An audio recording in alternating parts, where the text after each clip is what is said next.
Session 11 on September 26th, 2021. This is our next session in Advent and Divine Justice. And for those of you who are just joining us, you are more than welcome to view those previous sessions on Facebook and on YouTube, as they are posted weekly, and they're also pasted into the playlist where you can peruse them at your leisure. So, Dr. Bayat, Ehsan Bayat, how is it going today? Thank you, dear John. Doing very well. And I am not a doctor, but I appreciate that honorific title. And we are going to continue our study. We have been studying the America and the Most Great Peace. This is one of the world order letters. This is a tie-in to Advent of Divine Justice, as in paragraph 16, the beloved guardian mentions the early American Baha'i community. And so we've been studying America and the Most Great Peace. And today is our last session of America and the Most Great Peace. And then next week, we jump back into paragraph 16 and continue our comprehensive study of Advent of Divine Justice. So really look forward to it. Thank you, dear John. And let's get our prayer on the road, and then we can start our session for today. Thank you so much.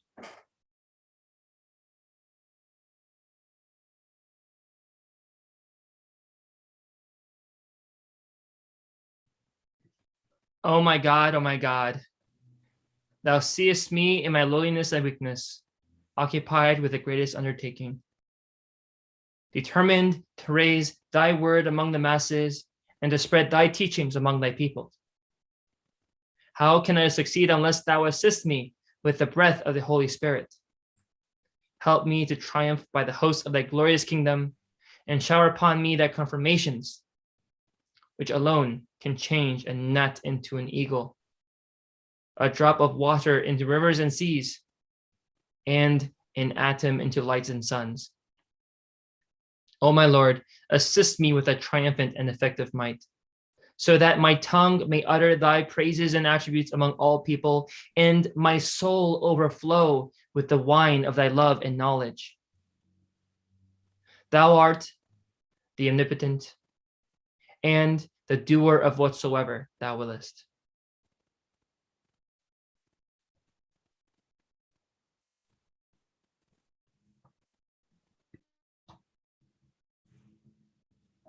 Thank you very much, John, and thank you everyone for being with us today. So today we're going to continue our study of America and the Most Great Peace. So let me pull it up for you. And as mentioned, this is a comprehensive study of Advent of Divine Justice. And as we approached paragraph 16 of Advent of Divine Justice, in paragraph 16, that is a paragraph that the beloved guardian is addressing the early American Baha'i community, the history, the trials, the tribulations, the sufferings, as well as the victories of that community, overcoming the defections, the challenges, the trials and tribulations. So because in paragraph 16, the beloved guardian is addressing that, I wanted to segue and tie it to America and the Most Great Peace, which the beloved guardian wrote in 1933 as a 40-year history of the American Baha'i community. So we're now at the last session of America and the Most Great Peace today. And then next week, we'll get back into Advent of Divine Justice. Okay, so let us get into our session for today. So in this part, paragraphs 36 through 37, this is the last decade of the 4 decades that the beloved guardian is addressing. So it started from 1893, which was the first intimation given by Reverend Jessup in 1893. And now we're getting into the last decade, 1923 to 1933, which the beloved guardian had identified. And this will cover the paragraphs 36 through 37. And then the last 2 will be paragraphs 38, 39. And we'll also finish that up today. So let us start the reading. Okay, I will read this one, and then we'll have a reader for the next one. Internally, the community had embarked in a number of enterprises that were to enable it, on the one hand, to extend still further the scope of its spiritual jurisdiction, and on the other, to fashion the essential instruments for the creation and consolidation of the institutions, which such an extension imperatively demanded. Externally, its undertakings were inspired by the twofold objective of prosecuting, even more intensely than before, the admirable work which in each of the 5 continents its international teachers had initiated, and of assuming an increasing share in the handling and solution of the delicate and complex problems with which a newly emancipated faith was being confronted. The birth of the administration in that continent had signalized these praiseworthy exertions. Its gradual consolidation was destined to ensure their continuance and to accentuate their effectiveness. Paragraph 37. Okay. Dear Andrew, could you read this one for us?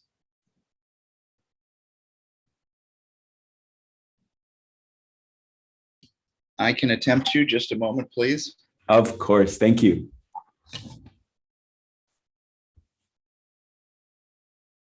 To enumerate only the most understanding accomplishments which, in their own country and beyond its confines, have so greatly enhanced the prestige of the American believers and have rebounded to the glory and honor of the most great name.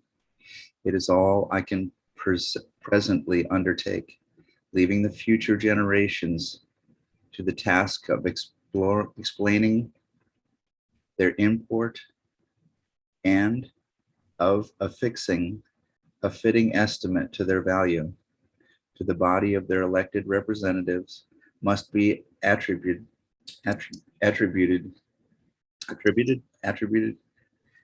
the honor of having been the first among their sister assemblies of East and West to devise, promulgate, and legalize the essential instruments of the effective discharge of their collective duties. Instrument which every properly constituted Baha'i community must regard as a pattern worthy to be adopted and copied.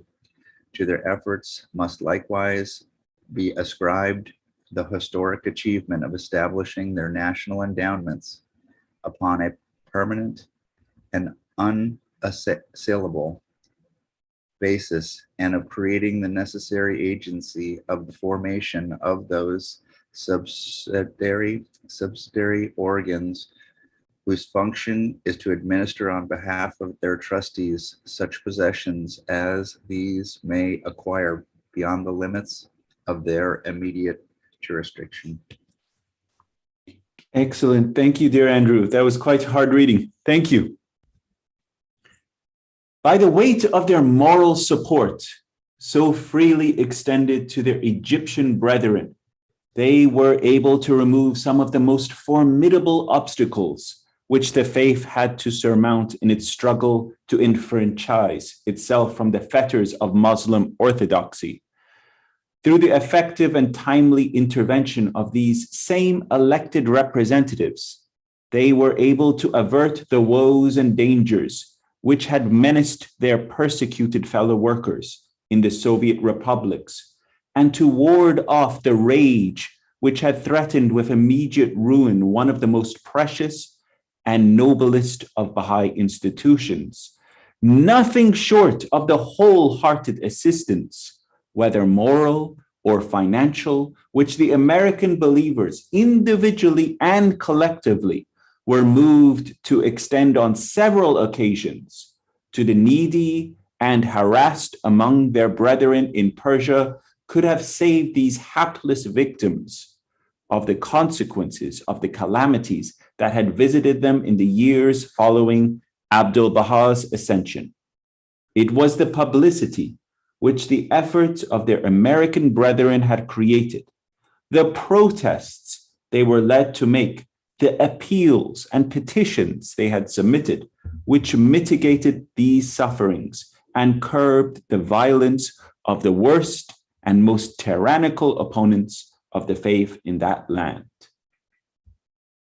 Who else, if not one of their most distinguished representatives, has risen to force upon the attention of the highest tribunal the world has yet seen the grievances which a faith robbed of one of its holiest sanctuaries had suffered at the hand of the usurper? Who else has succeeded in securing, through patient and persistent effort, those written affirmations which proclaim the justice of a persecuted cause and tacitly recognize its right to an independent religious status? The commission is the resolution passed by the Permanent Mandates Commission of the League of Nations, recommends that the Council should ask the British government to make representations to the Iraqi government with a view to the immediate redress of the denial of justice from which the petitioners, the Baha'i Spiritual Assembly of Baghdad, have suffered. Has anyone else except an American believer been led to obtain from royalty such remarkable and repeated testimonies to the regenerating power of the faith of God, such striking references to the universality of its teachings and the sublimity of its mission? The Baha'i teaching, such is the Queen's written testimony, brings peace and understanding. It is like a wide embrace, gathering together all those who have long searched for words of hope. It accepts all great prophets gone before. It destroys no other creeds and leaves all doors open. Saddened by the continual strife amongst believers, of many confessions, and wearied of their intolerance towards each other, I discovered in the Baha'i teaching the real spirit of Christ, so often denied and misunderstood. Unity instead of strife, hope instead of condemnation, love instead of hate, and a great reassurance for all men. Have not the American adherents of the faith of Baha'u'llah, through the courage displayed by one of the most brilliant members of their community, being instrumental in paving the way for the removal of those barriers which have, for well nigh a century, hampered the growth and crippled the energy of their fellow believers in Persia? Is it not America who, ever mindful of Abdu'l-Bahá's passionate entreaty, has sent out to the ends of the earth a steadily increasing number of its most consecrated citizens, men and women, the one wish of whose lives is to consolidate the foundations of Baha'u'llah's world-embracing dominion? In the northernmost capitals of Europe, in most of its central states throughout the Balkan Peninsula, along the shores of the African, the Asiatic, and South American continents, are to be found this day a small band of women pioneers who, single-handed and with scanty resources, are toiling for the advent of the day Abdu'l-Bahá has foretold.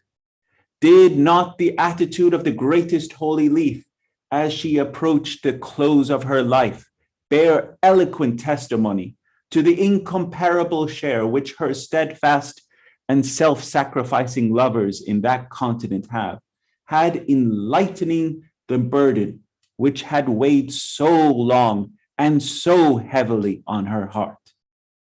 And finally, who can be so bold as to deny that the completion of the superstructure of the Mash'al Askar, the crowning glory of America's past and present achievements, has forged that mystic chain which is to link more firmly than ever the hearts of its champion builders with him who is the source and center of their faith and the object of their truest adoration. There we are, my dear friends. An incredible paragraphs of the beloved guardian, paragraphs 36 and especially paragraph 37, outlining the maturation of this community in the aspect of the institutions, as well as its incredible, outstanding accomplishments during this period of 1923 to 1933. Also matched with incredible hardships and sufferings that this community has had to go through, but the incredible accomplishments, historic achievements. As mentioned, no other community has had such a matchless record. Whether any of the communities, its sister communities and assemblies from East or West, has had such a record.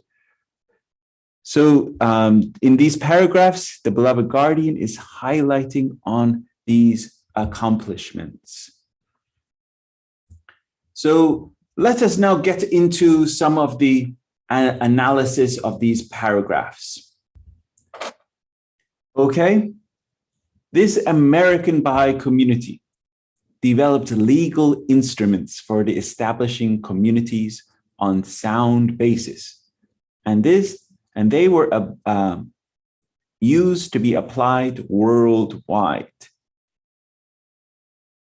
So the American Baha'i community was the first to develop the legal instruments for the establishment of the communities, the spiritual assemblies, and this was applied worldwide.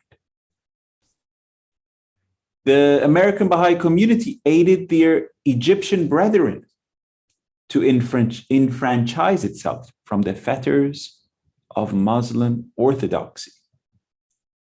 The American Baha'i community aided the persecuted brethren in the Soviet republics, aided the persecuted brethren in Persia several times, and mitigated the severity of tyrannical persecutions.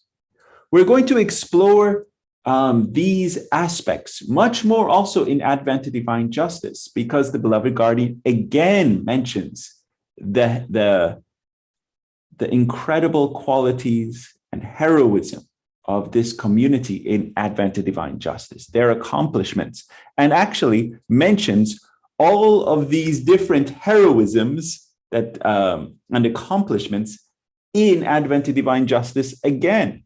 And in light of talking about this spiritual assembly, meaning the National Spiritual Assembly of the Baha'is of the United States and Canada, and how they have gone above and beyond, being that stellar community and reaching all of these accomplishments in such a short period of time, aiding their communities and raising the banner of the oneness of humanity.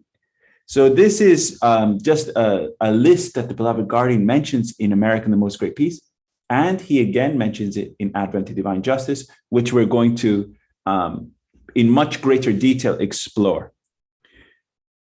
This American community forced attention of the world's highest tribunal, namely the League of Nations, to appeal the misappropriation of the House of Baha'u'llah in Baghdad.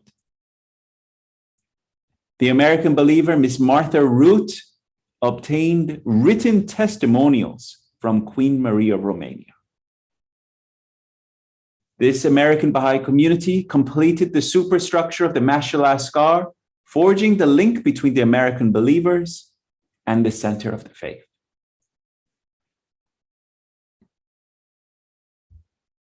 So there we are, dear friends. This was an incredible period of time, 1923 to 1933, with incredible accomplishments. And as you recall, 1921 was the passing of His Holiness Abdul Baha.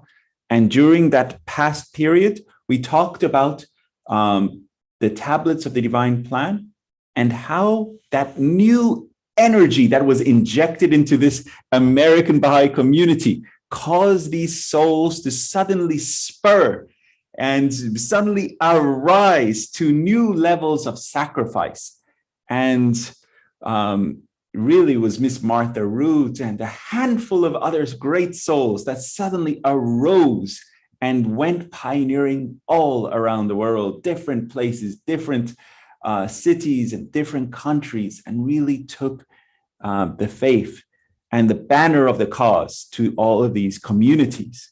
So it was an incredibly exciting period of time, but also marked by challenges.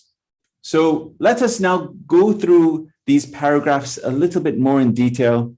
So internally, the community had embarked in a number of enterprises that were to enable it, on the one hand, to extend its scope, its spiritual jurisdiction.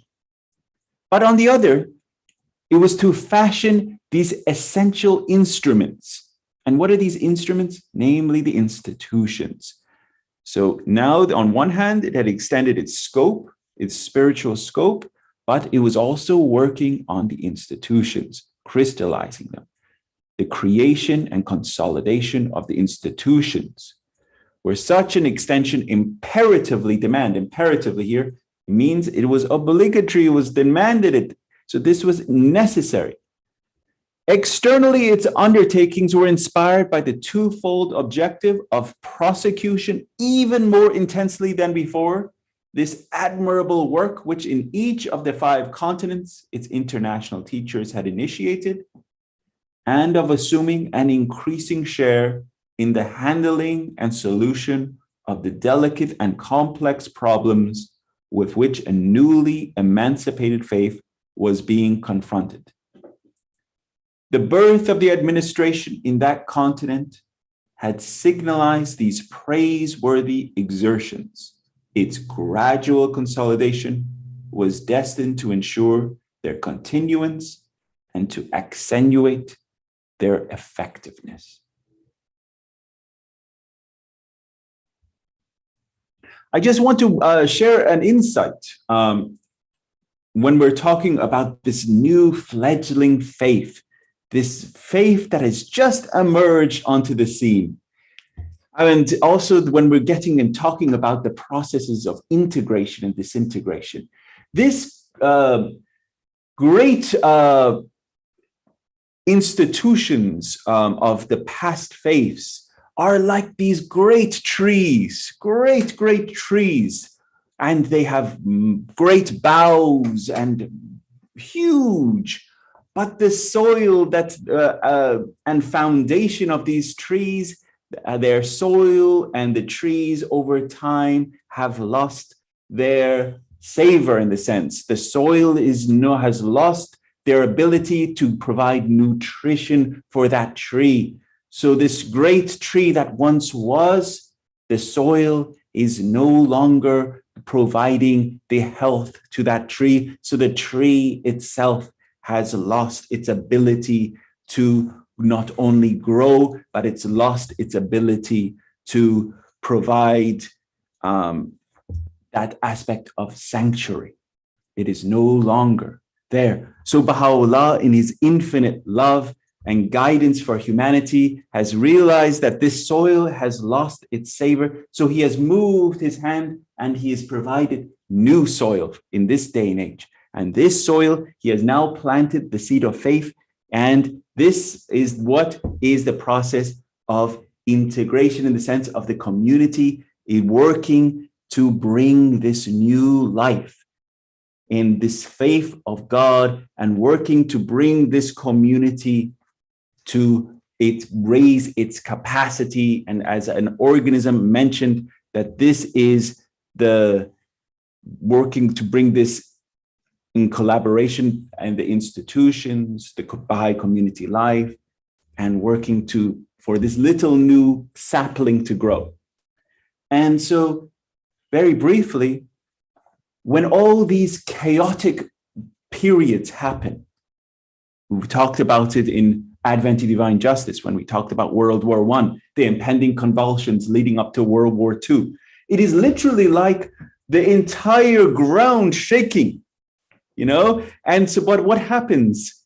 It is the tree, both trees are shaking. The tiny sapling is shaking too. But the big monster tree, which is shaking and all the leaves are falling and the shade tree is being shaken from left to right. Baha'u'llah, His Holiness Abdul Baha, the beloved guardian, says, be patient.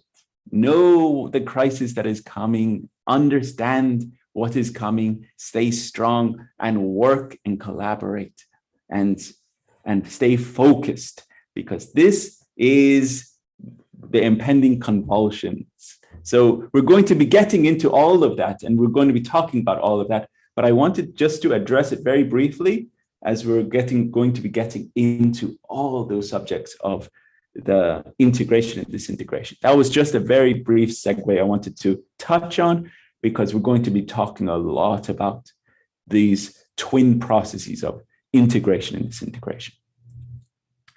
So talking more about now and getting into paragraph 37, and this is highlighting the hallmark achievements of this community. And where it says, to the body of their elected representatives, the National Spiritual Assembly must be attributed the honor of having been the first among the sister assemblies of East and West to devise, promulgate, and legalize the essential instruments for their effective discharge of their collective duties, instruments which every properly constituted Baha'i community must regard as a pattern worthy to be adopted and copied. So this community had the first official recognized charter document of its institution, and so it was legalized. So this is and so all communities around the world modeled off the American Baha'i community. And then carrying on all the different things that this American Baha'i community went and aided and defended the Egyptian Baha'i community. It went and went to the aid. It says, by the weight of their moral support, so freely extended to their Egyptian brethren, they were able to remove some of the most formidable obstacles which the faith had to surmount in its struggle to enfranchise itself from the fetters of Muslim orthodoxy. So not only did they go to the aid of the Egyptian Baha'i community, they went also to the aid of the Russian Baha'i community, the Soviets, under the Soviet Empire. So they went off to that Baha'i community. One community after another, they were coming to its aid to avert the woes and dangers which had menaced their persecuted fellow workers in the Soviet republics, and to ward off the rage which had threatened with immediate ruin one of the most precious and noblest of Baha'i institutions. As we mentioned, Ashgabat, the community of Ashgabat, that was flourishing and had a house of worship there. And so that community was under the USSR. And during that regime, it went through great persecution. We talked about that in a previous session in our Advent to Divine Justice class. So the American Baha'i community went to its aid and tried to ward off that rage, which, as mentioned here, ward off the rage which had threatened the ruin of that precious institution there. So this American Baha'i community also went to the aid of the Persian Baha'i community several times. And it also continues to do so. And so this is mentioned here by the beloved guardian. And this is written in 1933. So even at the very beginning, and this is a period of 1923 to 1933. So the beloved guardian is saying, even at the very beginning, this faith, this institution had reached a level of maturity, not only to handle its internal affairs, but it was handling affairs internationally, overseeing and helping and assisting Baha'i communities internationally, obviously under the guidance of the beloved guardian. And so this institution, the National Spiritual Assembly of the Baha'is of the United States and Canada, had reached a level of maturity to assist Baha'i communities around the world in its scope. And so this was an incredible development that no other Baha'i institution at that point in time, according to Beloved Guardian, had reached such a hallmark level of maturation. And so this was, it was the publicity which the efforts of these American brethren had created, the protests they were led to make, the appeals, petitions they had submitted, mitigated these sufferings and curbed the violence of the worst and most tyrannical opponents of the faith in that land. So we're going to talk about this also in much greater detail in Advent to Divine Justice, because as mentioned, the Beloved Guardian really praising this stellar community mentions all of this again 5 years later in the Advent to Divine Justice, and mentions that all these great achievements of not only being the first community to have the legalization of its institutions, but also all of these achievements of defending one community after another against these oppressive states and that were acting as enemies to the faith. And so this is how this Baha'i community has reached that level of being really matchless as a Baha'i community.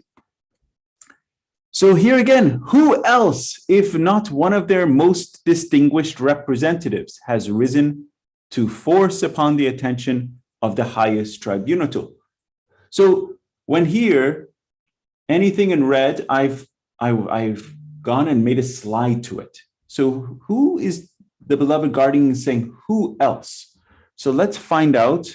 And also, what does it mean by the highest tribunal? So we're going to explore what that is. The world has yet seen the grievances which a faith robbed of one of its holiest sanctuaries. So the world was robbed of one of its holiest sanctuaries. So what is it here talking about? So we're going to explore that too. Okay. And we obviously know in this paragraph, the Baha'i teaching, such is the Queen's written testimony. We obviously know who that Queen is. It's Queen Marie of Romania, but we'll also have a slide talking about who that Queen is. Okay, so we're going to go into a little bit more detail on those specifics. Okay, so who else, if not one of their most distinguished representatives? So that distinguished representative was Montfort Mills. And this Montfort Mills was the prominent American Baha'i. He converted in 1906, and he made several pilgrimages to visit His Holiness Abdul Baha.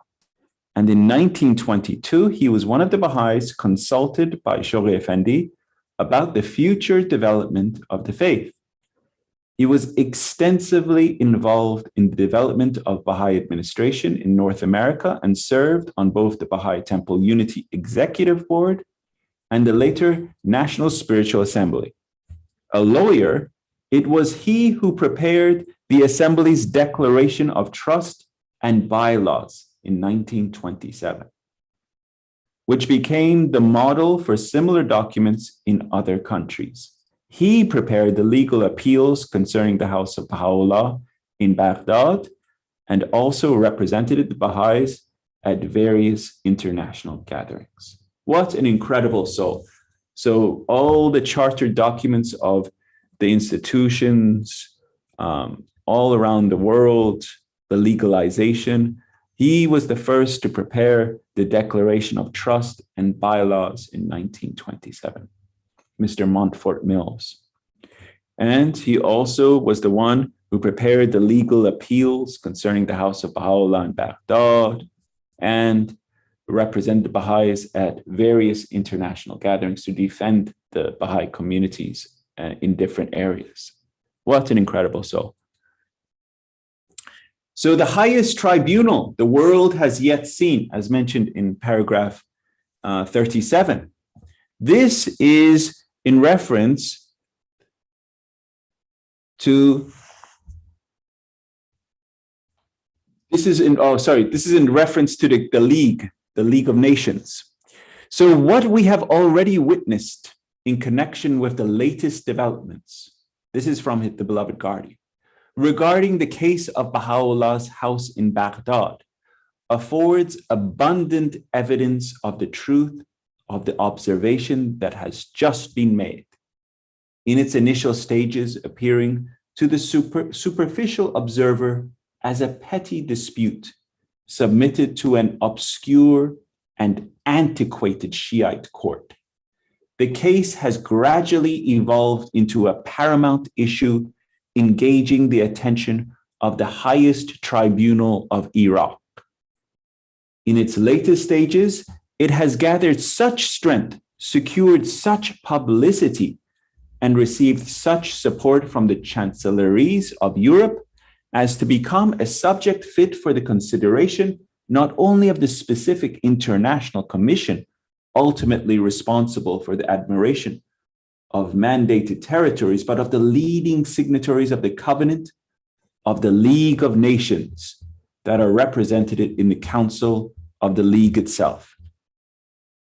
Few, if any, among those closely associated with the case did at first imagine or expect that dwellings which to outward seeming appeared only as a cluster of humble and decrepit buildings, lost amid the obscure and tortuous lanes of old Baghdad, could ever obtain such prominence as to become the object of the deliberations of the highest international tribunal that the hand of man has thus far reared for the amicable settlement of his affairs.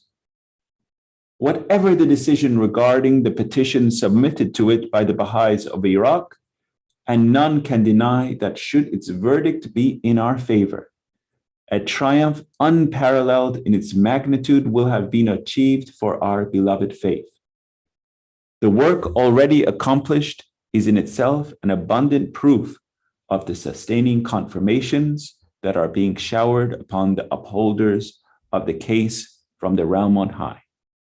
I cannot refrain from giving expression in this connection to my feelings of profound appreciation of the ceaseless vigilance and marked distinction which our precious brother and fellow worker, Mr. Montfort Mills, has undertaken and is still shouldering this sacred and historic mission committed to his charge.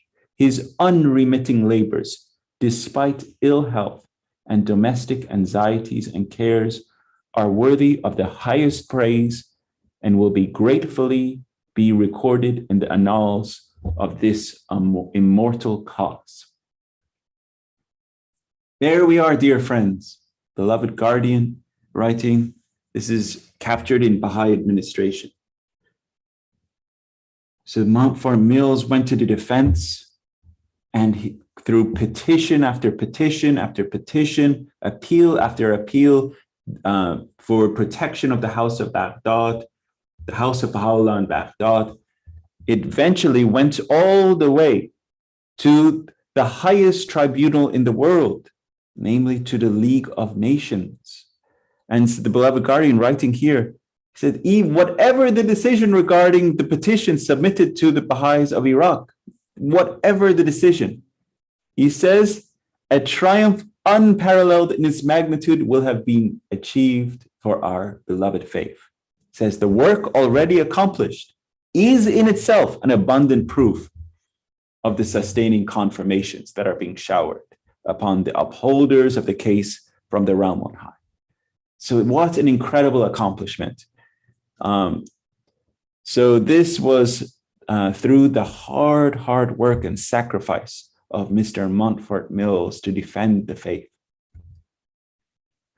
So this is one of its holiest sanctuaries, and this is mentioned in paragraph 37, the House of Baha'u'llah in Baghdad. This is actually a site for Hajj. It's one of the places of pilgrimage. This is referred to as the most great house, Beit Azam of God, located in the Khark district in the west of the city.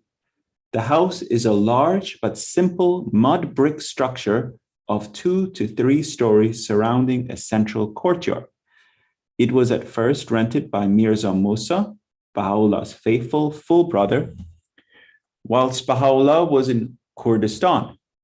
Baha'u'llah lived in the house from his return from 2 years' absence on March 19 through 1856 until his departure for the Rezvan Garden on 22nd April 1863, and at some point purchased it.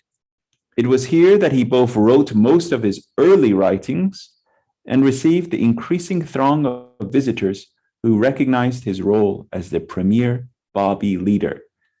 He later named it as a place of Baha'i pilgrimage, the throne of his glory and the lamp of salvation between earth and heaven.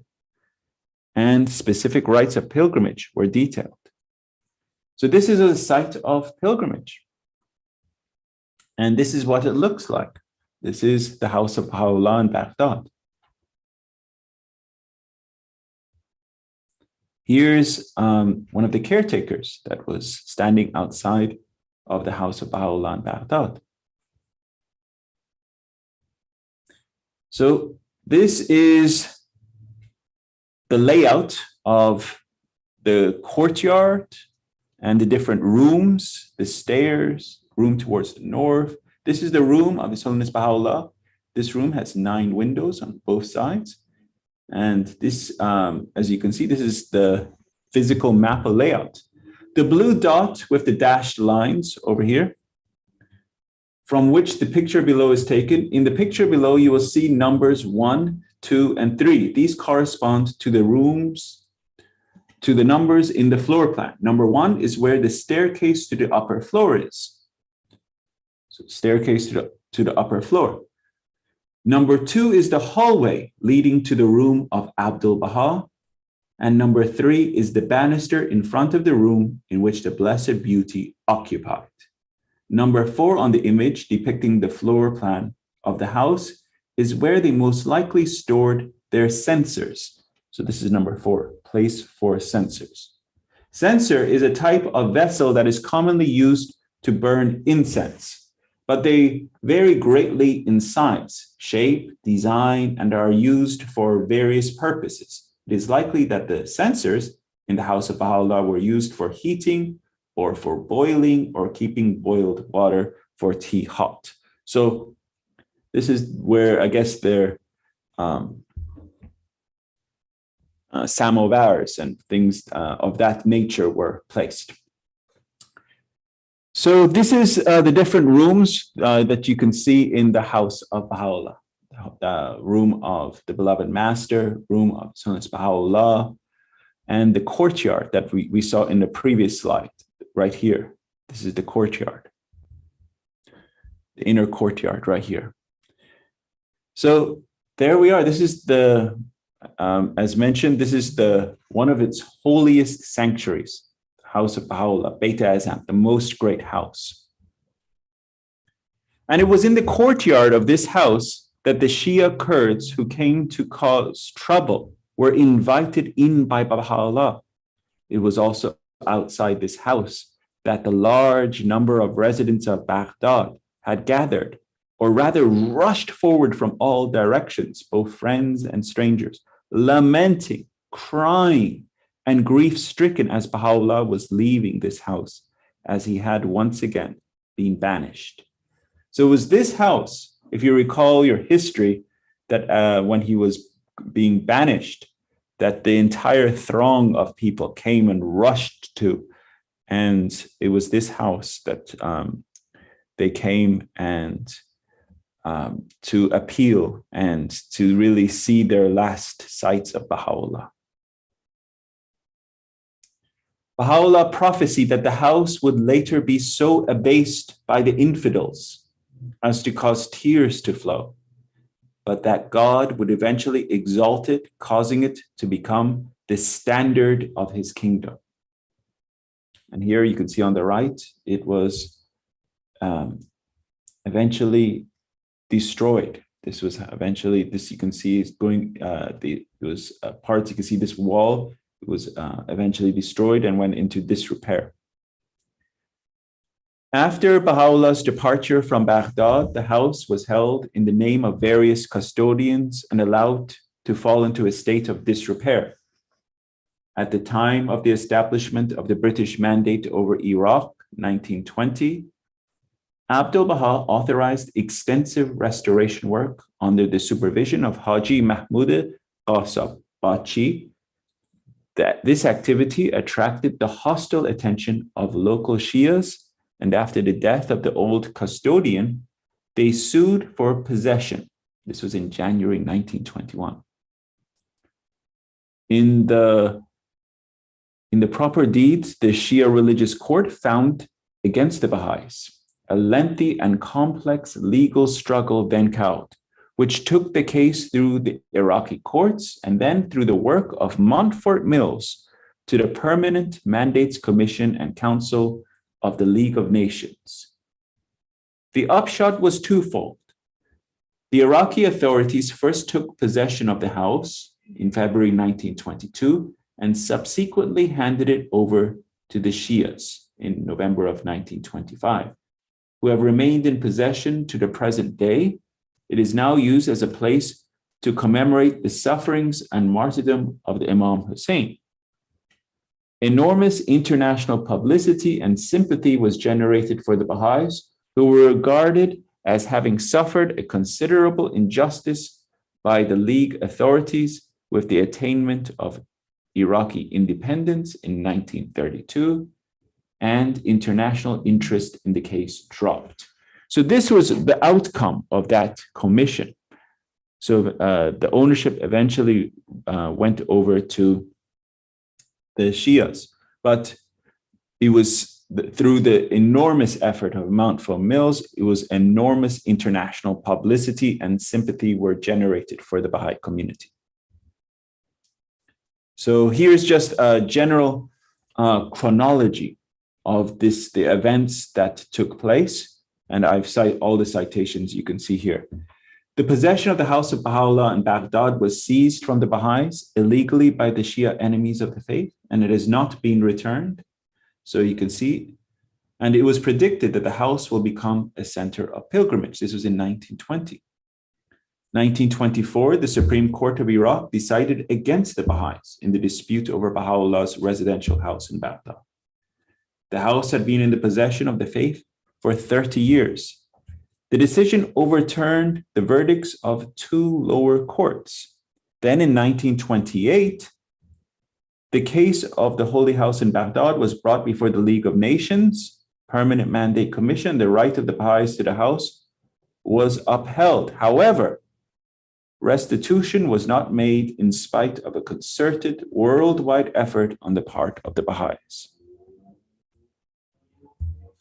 The House of Baha'u'llah was changed into a Husseiniya by the Shias when it was awarded to them. A Husseiniya is a place used to mourn the death of the Imam Hussein. So this was now used as a shrine, in a sense, a place to mourn the death of Imam Hussein. Then in 1928, Shoghi Effendi's comments were cited in the Baha'i world. And in 1929, a resolution was passed at the Council of the League of Nations upholding the claim of the Baha'i community to the House of Baha'u'llah in Baghdad. So you see, through the effort of Montfort Mills, eventually, a resolution was passed at the Council of the League of Nations to uphold the claim of the Baha'i community to the House of Baha'u'llah in Baghdad. So it was over a lot of work and opposition. Then later, tragic news happened in 2013. 2013, the Universal House of Justice writes, "With shattered hearts, we have received news of the destruction of the most great house, the House of Baha'u'llah in Baghdad. While the precise circumstances attending this outrageous violation are as yet unclear, its immediate consequence is without doubt and must be emphatically stated, the peoples of the world have been robbed of a sanctuary of incalculable sacredness. So deplorable an act, coming on the eve of the unprecedented worldwide convocation of Baha'u'llah's young followers and their friends, calls to mind that mysterious interplay of crisis and victory, through which his indestructible, irrepressible, inexorable purpose will finally be consummated. So there we are, dear friends. That was a brief timeline of the history of the House of Baha'u'llah. And you can see through such challenges, this incredible place that of history of the cause, the House of Baha'u'llah, a site of pilgrimage, eventually in 2013 was raised, and the Supreme Body was wrote this letter in 2013. And so marching along, as we mentioned earlier, there was also talk about this queen, and this is in paragraph 37. The Baha'i teaching, such is the queen's written testimony, brings peace and understanding.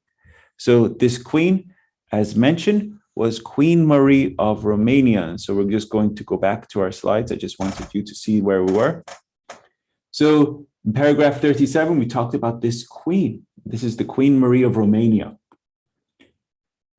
And it says here, with the acknowledgement of the Baha'i faith by Queen Marie, the faith had gained another strong proponent of its message. For the queen was a gifted writer. And we're going to see this again, dear friends, in Advent to Divine Justice, because in Advent to Divine Justice, the beloved guardian also mentions Queen Marie of Romania, mentions Martha Root.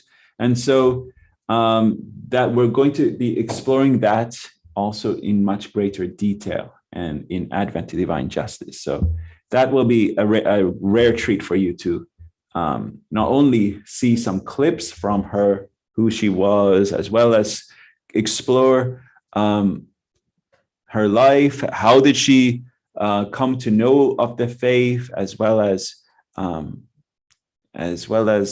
see some of the old newspaper clippings of where she proclaimed the message. That will all be in our section in Advent to Divine Justice when we get to Queen Marie of Romania. It will be very exciting.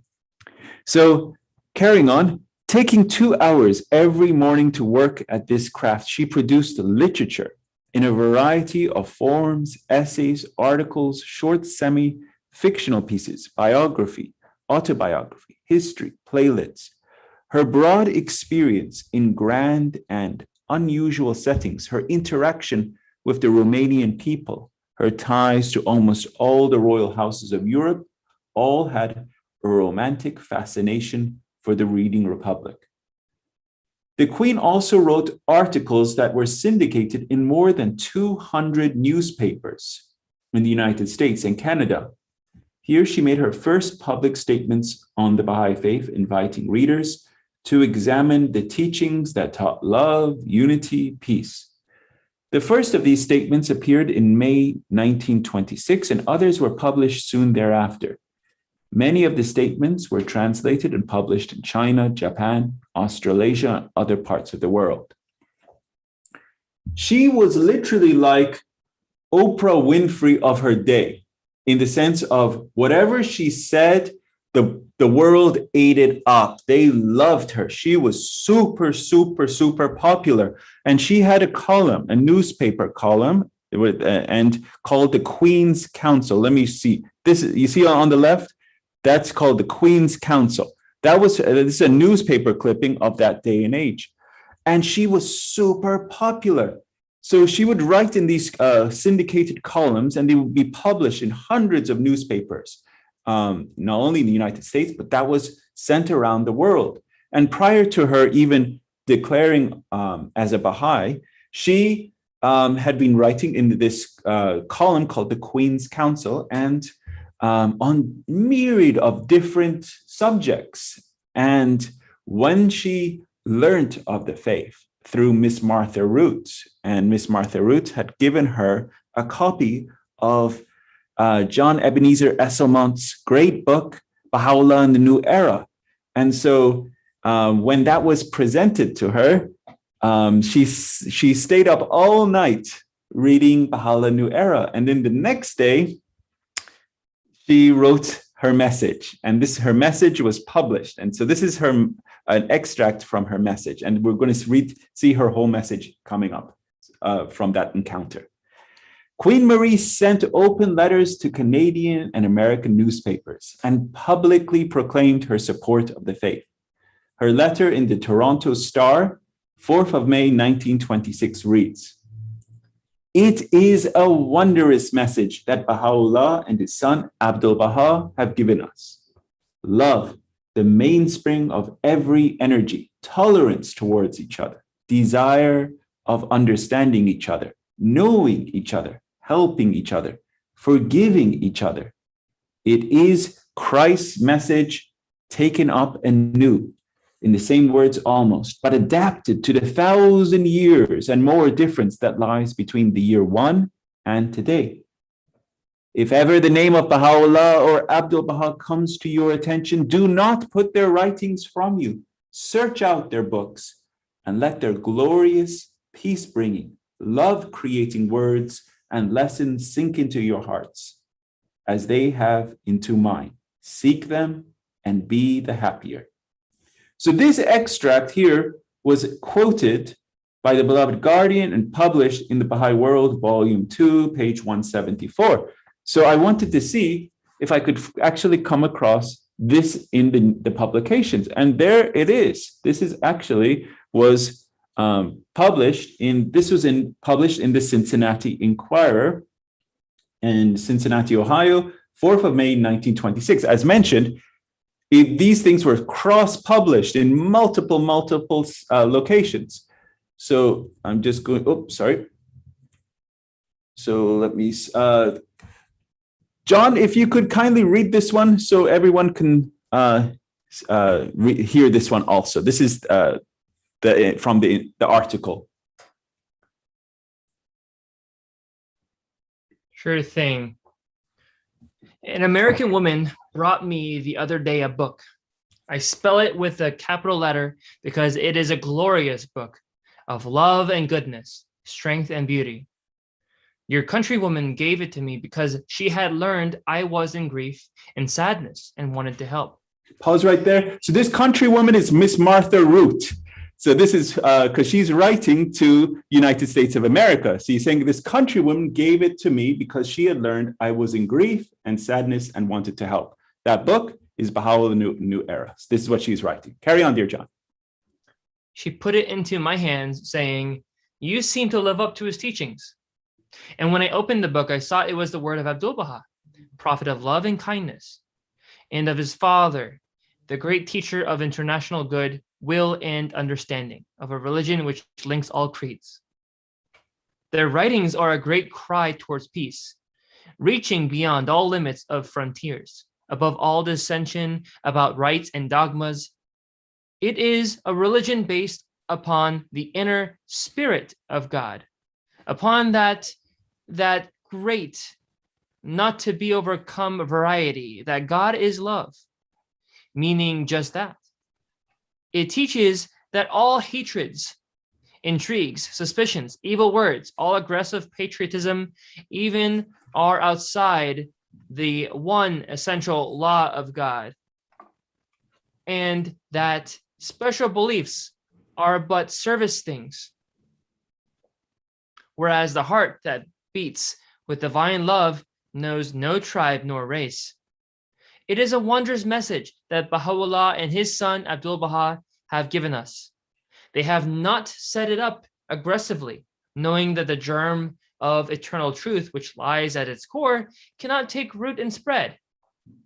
There is only one great verity in it: love, the mainspring of every energy, tolerance toward each other, knowing each other, helping each other, forgiving each other. It is Christ's message taken up anew, in the same words almost, but adapted to the 1,000 years and more difference that lies between the year 1 and today. No man could fail to be better because of this book. I commend it to you all. If ever the name of Baha'u'llah or Abdul Baha come to your attention, do not put their writings from you. Search out their books and let their glorious, peace-bringing, love-creating words and lessons seek into your hearts as they have into mine. One's busy days seem too full for religion, or one may have religion that satisfies. But the teachings of these gentle, wise, and kindly men are compatible with all religions and with no religion. Seek them and be the happier. This is published in the Cincinnati Enquirer in Cincinnati, Ohio on May 4th, 1926, a Tuesday. Thank you, dear John. So there you are. This was her open confession and encounter with Miss Martha Roots. This was written the day after receiving Baha'u'llah New Era in a very powerful language. So this is also the letter, the handwritten letter that was written to the beloved guardian. So here, this is, as you can see, this is her signature, Marie, and I've typed it on the right so it's easier to read. It says, the Baha'i teaching, such is the Queen's written testimony, brings peace and understanding. It is like a wide embrace gathering together all those who have long searched for words of hope. It accepts all great prophets gone before. It destroys no other creeds and leaves all doors open. Saddened by the continual strife amongst believers of many confessions and wearied of their intolerance towards each other, I discovered in the Baha'i teaching the real spirit of Christ, so often denied and misunderstood, unity instead of strife, hope instead of condemnation, love instead of hate, and a great reassurance for all men. So very powerful. So this is her another written testimony. So this is where the beloved guardian says the Queen's written testimony. So this is her written testimony of open declaration as the first standing monarch to declare as a Baha'i. So this was an incredible achievement for the American Baha'i community, as it was Miss Martha Root that introduced the faith to her. And so this was another luster, as they say, added luster to this American Baha'i community. So there we are, dear friends. That was our last slide for capturing this part. Now we go to the last few paragraphs of America and the Most Great Peace. So any questions on that section that we covered, paragraph 36 and 37, before we march into the last few paragraphs of America and the Most Great Peace? All right, let me get part 9 queued. Oh, sorry, mind my ignorance, but back a bit when you were talking about the 5 continents, which were the 5, please? okay, excellent question. It's Europe, the Americas, North and South, Australasia, which is Australia, and Asia. So those are the 5. Europe, North, South, Europe. Thank Yeah, I think those are 5 off the top of my head. But those are the 5 that the beloved guardian mentioned. Yeah. Okay. Now we're going to be marching into the last 2 paragraphs of America, the Most Great Peace for today. Okay, let me full screen it. And then for next week, we're going to get back into Advent. I'm so looking forward to that. This was an unexpected, as they say, segue, but it's been such a wonderful endeavor to garner this history of the early American Baha'i community. So the last few paragraphs, paragraph 38 and 39, is also one of the most pivotal reasons why I wanted to go into America, the Most Great Peace. And you're going to see why I really wanted to do this is because of this last question that the beloved guardian poses to this community. And it comes back again at the end also of Advent Divine Justice. So it's very interesting how the style of the beloved guardian and how he poses these questions. So let's get into it. So this is paragraph 38. So let me see my readers. Miss Nina, I know, could you read this one? Is that, or is it too small for you? I could try. Go for it. I love it. Please. Unfortunately, I've lost my Bluetooth earpiece for the moment, so I hope you can hear me properly. Fellow believers in the American continent, great indeed it's my eyes, not the text. Great indeed have been your past and present achievements. Immeasurably greater are the wonders which the future has in store for you. The edifice your sacrifice have raised still remain to be closed. The house which must needs no, I've got to get my glasses, sorry. No worries. No worries. Miss Nina, I'll read this one, okay? Okay. Okay. No worries, Miss Nina. I'll start again. She was reading beautifully. We just want to hear it all together. Here we go. Fellow believers in the American continent, great indeed have been your past and present achievements. Immeasurably greater are the wonders which the future has in store for you. The edifice your sacrifices have raised still remains to be clothed. The house which must needs be supported by the highest administrative institution your hands have reared is as yet unbuilt. The provisions of the chief repository of those laws that must govern its operation are thus far mostly undisclosed. The standard which, if Abdu'l-Baha's wishes are to be fulfilled, must be raised in your own country, has yet to be unfurled. The unity of which that standard is to be the symbol is far from being yet established. The machinery which must needs incarnate and preserve that unity is not even created. Will it be America? Will it be one of the countries of Europe who will arise to assume the leadership essential to the shaping of the destinies of this troubled age? Will America allow any of her sister communities in East or West to achieve such ascendancy as shall deprive her of that spiritual primacy with which she has been invested and which she has thus far so nobly retained?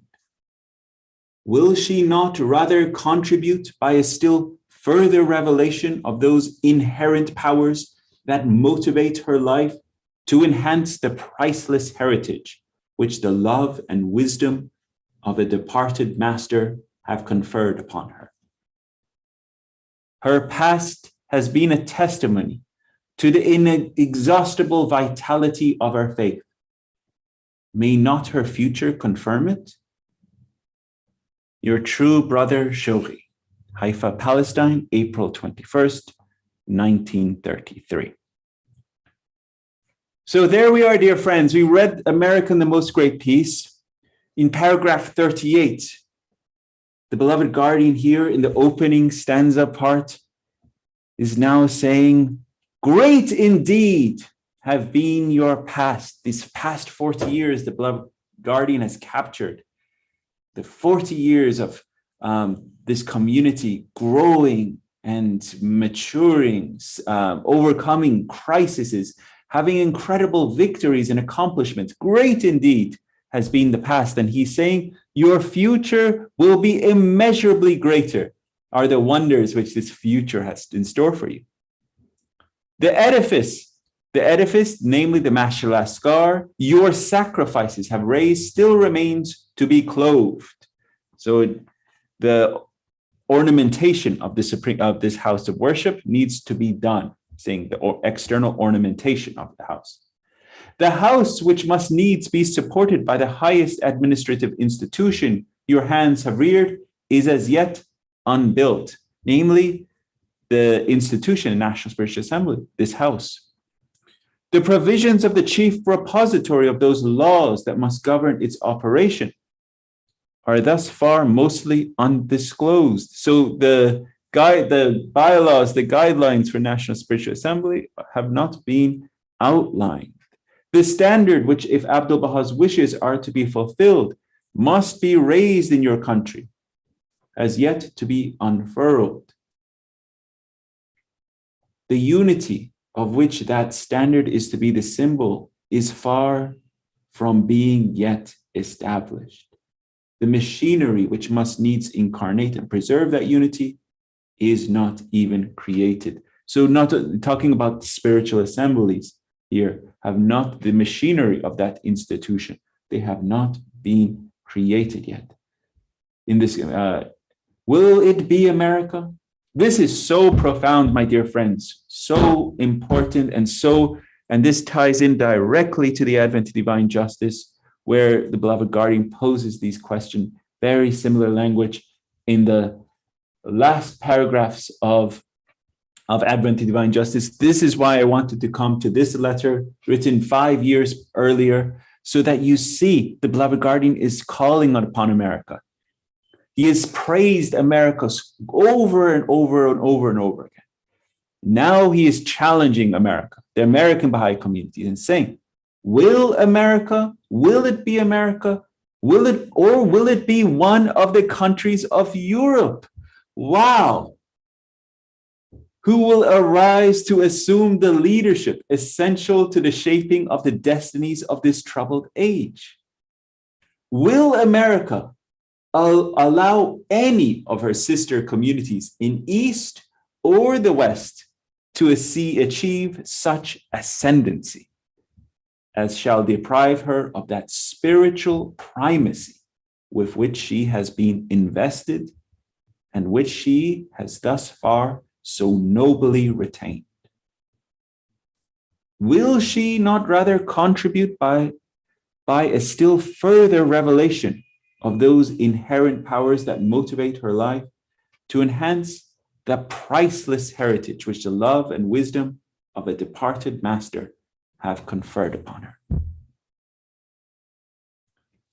Will it be America, or will it be one of her sister communities or one of the countries in Europe?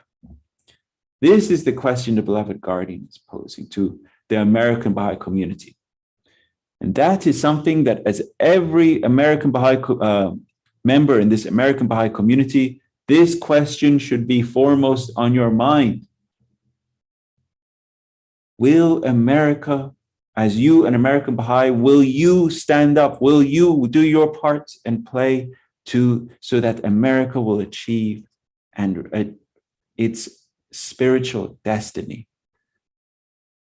If you don't, who will?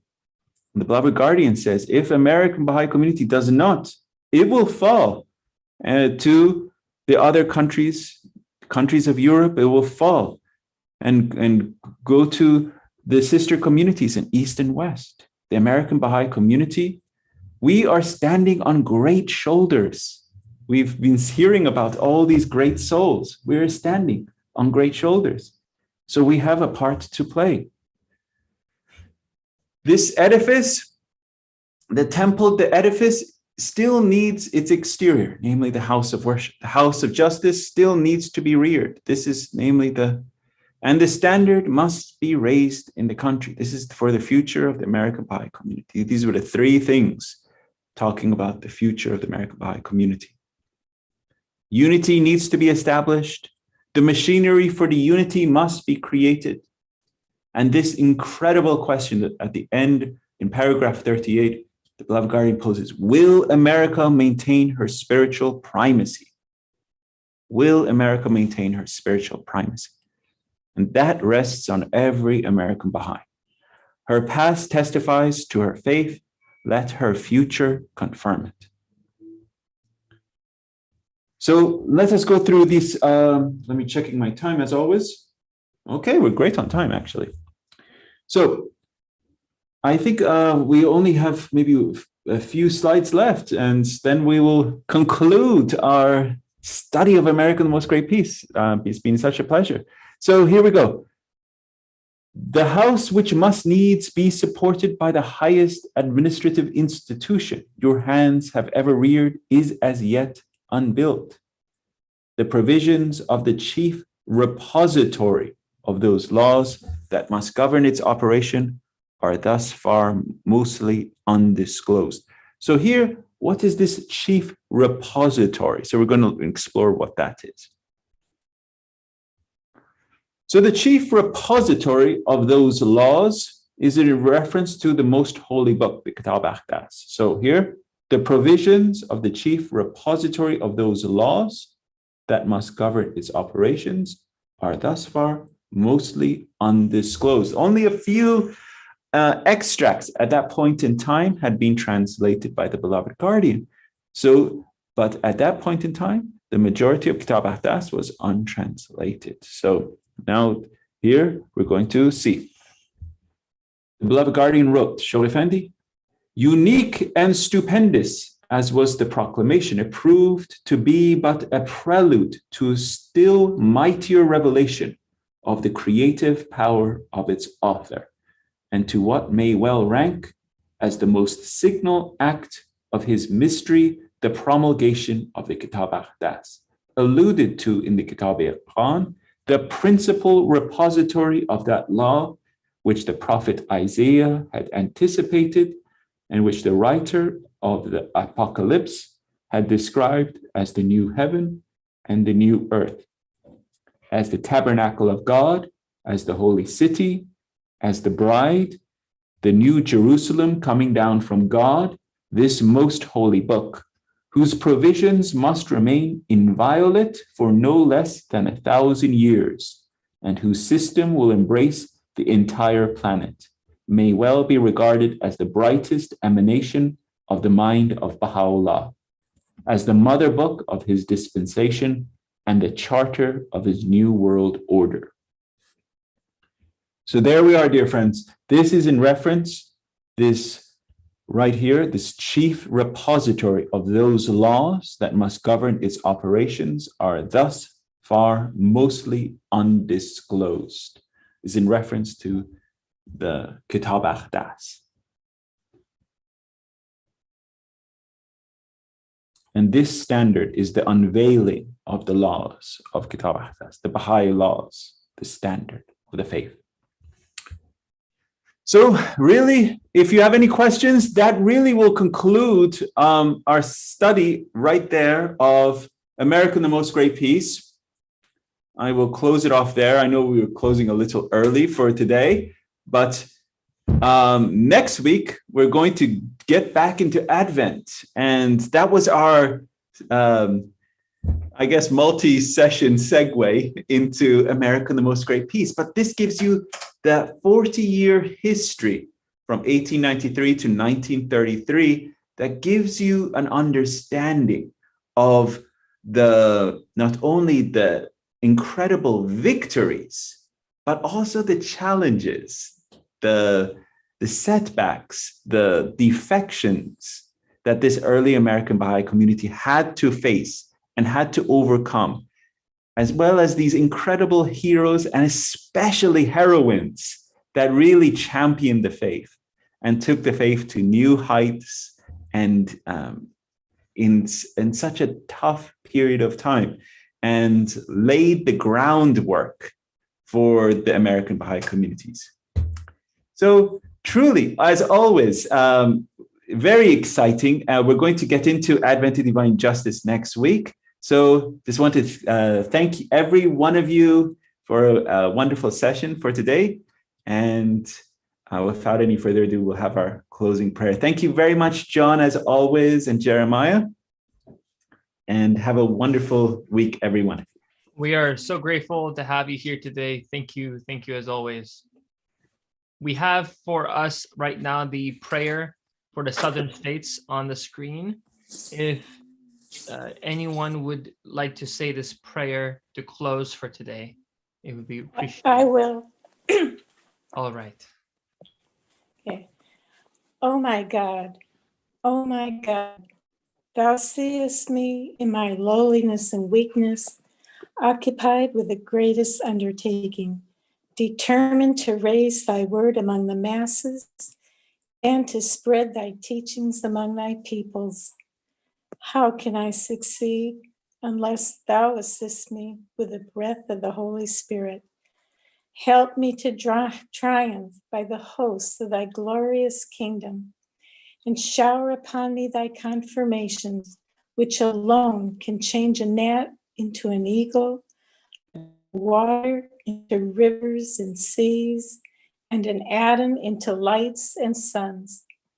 O my Lord, assist me with thy triumphant and effective might, so that my tongue may utter thy praises and attributes among all people, and my soul overflow with the wine of thy love and knowledge. The omnipotent and the doer of whatsoever thou wilt. Ya Baha'u'llah.